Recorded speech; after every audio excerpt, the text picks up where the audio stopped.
Chapter 4 discusses ways to reduce noise in signals, and the first technique that we want to discuss is a very simple one referred to as ensemble averaging.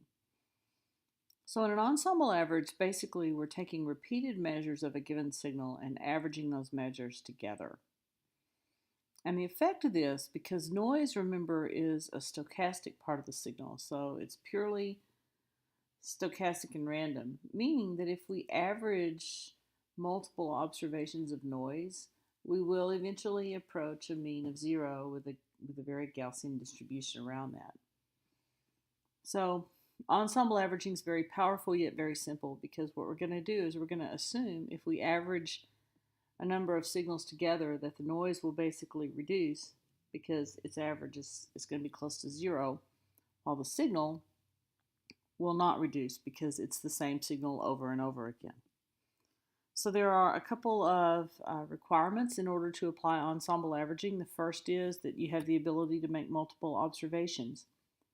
And then from an electrical engineering point of view, it's obviously important that these observations are sampled at the same rate, that they have the same, they have some kind of time syncing. So if you're measuring the response to something, then you need some very clear time-locked when is t equals zero definition, especially if you're doing this in a continuous recording and you're just presenting the stimulus over and over and over. You need time markers that would indicate when the signal starts and stops. And then finally, whatever you're measuring does need to have some time linkage, so you need and some repeatability. So for example, if I show you some visual signal and your brain responds to that, then I would expect that there is some similarity between response every time I show you the signal, and that similarity has the same latency. Latency is a term that refers to the delay between when a stimulus is presented and when a response is observed. So you may have a very repeatable response, but if you have variable latency, then ensemble averaging is not going to work, because the t equals zero portion of your response will shift because of something not in the measurement, but because of something in the way your brain is responding. So clinicians look both for the shape of the response as well as the latency of the response, and then any variability in the latency and the shape.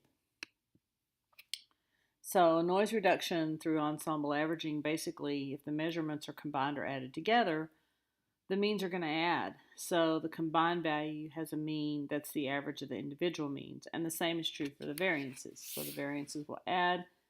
The average variance is the mean of the individual variances. So if we take the square root of that, we can see that our average standard deviation is basically our standard deviation divided by the square root of n, where n is the number of measurements that we average together. So here's an example of noise reduction by ensemble averaging. This example is a visual evoked response. Your author provides the data in a matrix in the data files associated with Chapter 4. The noise-free signal can also be found. So this is just his version of a modeled noise-free visual evoked response. The sampling time is given here.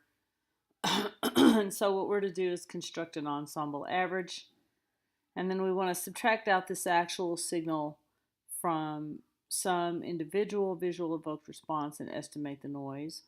And then we want to subtract out the noise-free signal from the averaged ensemble and determine the noise there. And we'll do this using standard deviation, looking at standard deviation. So we load the visual evoked potentials. We're going to use a MATLAB averaging routine.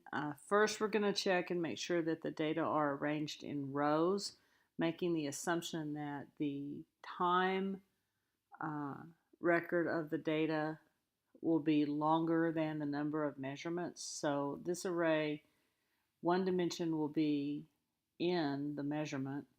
The other dimension will be t time. So we have to figure out, it'll be sample number. So we have to figure out which dimension is the sample number and which dimension is the measurement number.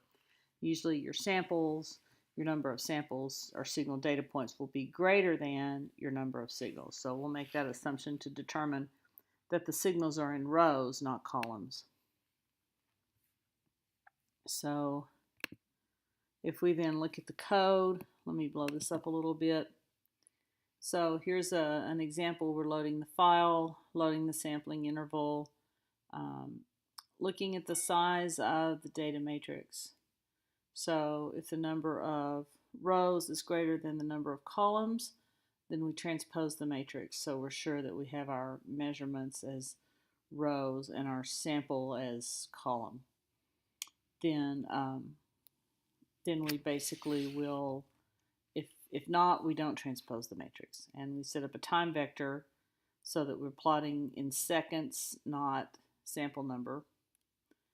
Then we'll plot the individual record as well as plot an ensemble average, and it doesn't matter which individual record you plot. In this case, plotted record number 4.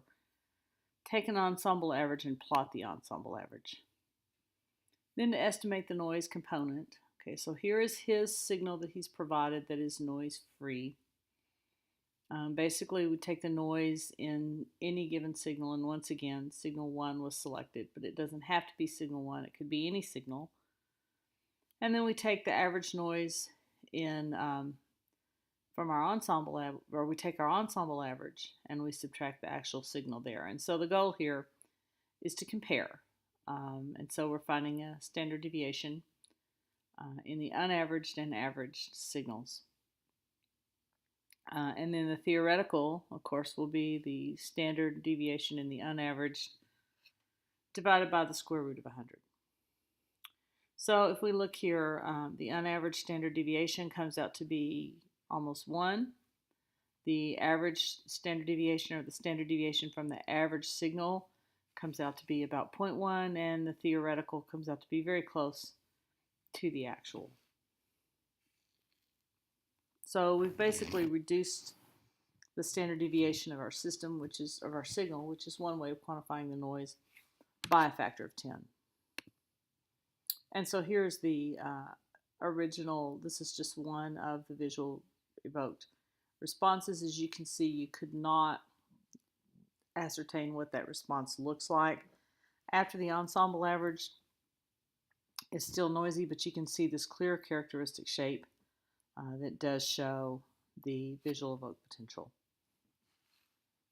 So that's the power of ensemble averaging. And then earlier when I was referring to latency, if we assume that the visual signal appeared at t equals 0, you can see that the response appears to start at about 0.5, comes up, goes down, up, and then settles out. So your latency would be roughly 0.5, and then you would also be looking at the shape of this response.